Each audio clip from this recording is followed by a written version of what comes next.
Sylhet airport সড়কের মালনীচরা চা বাগানে এই মুহূর্তে আমরা আছি। এখানে দুটি বাসের মুখোমুখি সংঘর্ষের ঘটনা ঘটেছে।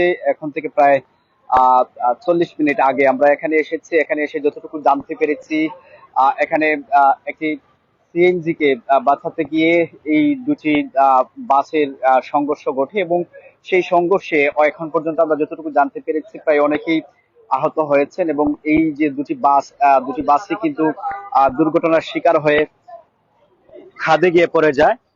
যেমনটি আসলে দেখতে পাচ্ছেন, এখানকার যারা স্থানীয়রা যারা ছিল তারা আহত যারা হয়েছে বাসের যাত্রী তাদেরকে তাৎক্ষণিক উদ্ধার করে উসমানী মেডিকেল কলেজ হাসপাতালে প্রেরণ করা হয়েছে। আমরা যতটুকু জানতে পেরেছি এখানে এসে এই ঘটনায় কোনো গুরুতর কেউ আসলে আহত হওয়ার ঘটনা ঘটেনি। আমরা যতটুকু এখানে এসে শুনতে পেরেছি এখানকার স্থানীয়রা যারা আসলে উদ্ধার কাজে এসে সহযোগিতা করছেন তারা যেমন আসলে বলছিলেন যে একটু আগে আপনারা জানেন যে সিলেটে বৃষ্টি হয়েছে এবং এই বৃষ্টিতে সড়ক পিচ্ছিল হওয়ার ফলে কিন্তু সড়কে যে এই যে দুটি বাসের যে সংঘর্ষ ঘটেছে সেটি আসলে আহ সড়ক পিচ্ছিল থাকার ফলেই আসলে তারা ব্রেক ফেল করে এবং ব্রেক ফেল করেই আসলে এই দুর্ঘটনাটি ঘটেছে এমনটি আসলে প্রাথমিকভাবে বলা হচ্ছে। এবং আমরা এখানে এসে যেমনটি আসলে দেখতে পাচ্ছেন আপনারা যে এই বাসটি যেটি দেখছেন এটি সম্ভবত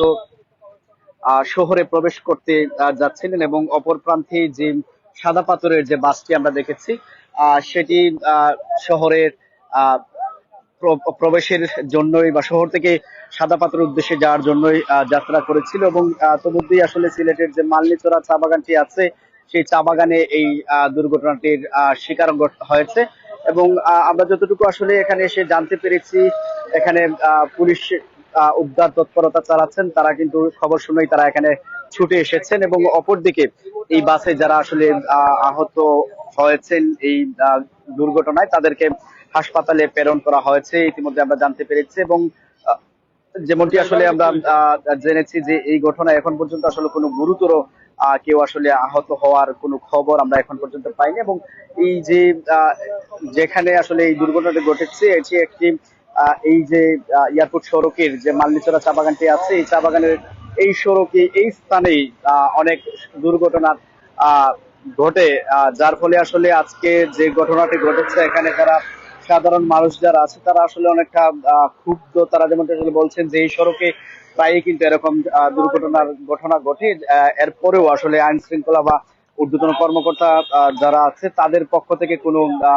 সুনির্দিষ্ট কোনো উদ্যোগ না নেওয়ার ফলেই আসলে বারবারই আসলে এরকম দুর্ঘটনার সম্মুখীন হচ্ছে এয়ারপোর্ট সড়কটি। আপনারা জানেন যে এয়ারপোর্ট সড়কটি একটি ব্যস্ততম একটি সড়ক এবং এই সড়কে বিশেষ করে আজকে যেহেতু শুক্রবার আজকে এই সড়কের চাপ ভীষণ ভাবে আসলে লক্ষ্য করা যায়। এবং শুক্রবার হলে কিন্তু শহরের বিভিন্ন প্রান্ত থেকে সিলেটের যে মালনীচরা চা বাগানের যে সৌন্দর্য উপভোগ করার জন্য বিভিন্ন জায়গা থেকে কিন্তু মানুষজন ছুটে আসে এবং সেই ছুটে আসায় কিন্তু আমরা দেখি প্রায় সময় কিন্তু দুর্ঘটনার শিকার হতে হয় অনেককেই।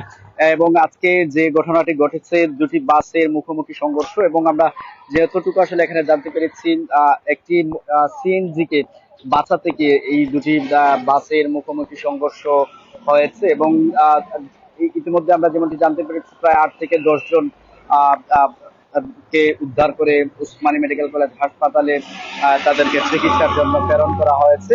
এবং যারা এই বাসে ছিল দুটি বাসে যারা ছিল তাদের মধ্যে আসলে গুরুতর কোনো কেউ আসলে আহত হয়নি যেমনটি আসলে আমরা ইতিমধ্যে জানতে পেরেছি।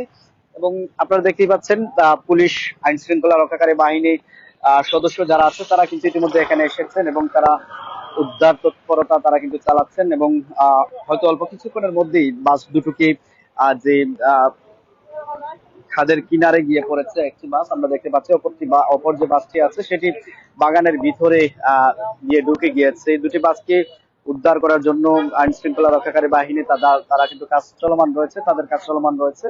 আশা করা যাচ্ছে যে অল্প কিছুক্ষণের মধ্যেই এই দুটি বাসকে উদ্ধার করতে সক্ষম হবে। এবং যারা আসলে এই বাসে যারা ছিল আমরা যেমন আসলে বলেছি এর আগেও যারা ছিল তাদেরকে উদ্ধার করে হাসপাতালে প্রেরণ করা হয়েছে। এবং তার মধ্যে আসলে যারা ছিলেন কোনো গুরুতর হতাহতের ঘটনা কিন্তু ঘটেনি যেমনটি আসলে আমরা এখানে এসে জানতে পেরেছি। এবং যেমনটি আসলে এই ঘটনাটি ঘটার যে মূল কারণ, যেমনটি আসলে আমরা জানতে পেরেছি, একটি সিএনজি কে বাঁচাতে গিয়ে দুটি বাসেই আসলে তারা লাইনচ্যুত হয় এবং লাইনচ্যুত হয়েই কিন্তু আসলে এই দুর্ঘটনাটি ঘটেছে। এবং এই যে সাদা পাথরের যে বাসটি দেখতে পাচ্ছেন, সাদা পাথরের বাসটি একেবারে কিন্তু বাগানের ভিতরে গিয়ে প্রবেশ করেছে লাইন থেকে, এবং অপর যে বাসটি আছে সেটি কিন্তু একেবারে রাস্তা থেকে আহ, একেবারে খাদের কিনারে গিয়ে পড়েছে। অর্থাৎ যারাই আসলে এই বাসের যাত্রী ছিলেন, দুটি বাসের, তাদের মধ্যে আসলে কোনো ধরনের বড় ধরনের কোনো ক্ষয়ক্ষতি হয়নি, যেমনটি আসলে আমরা জানতে পেরেছি। এবং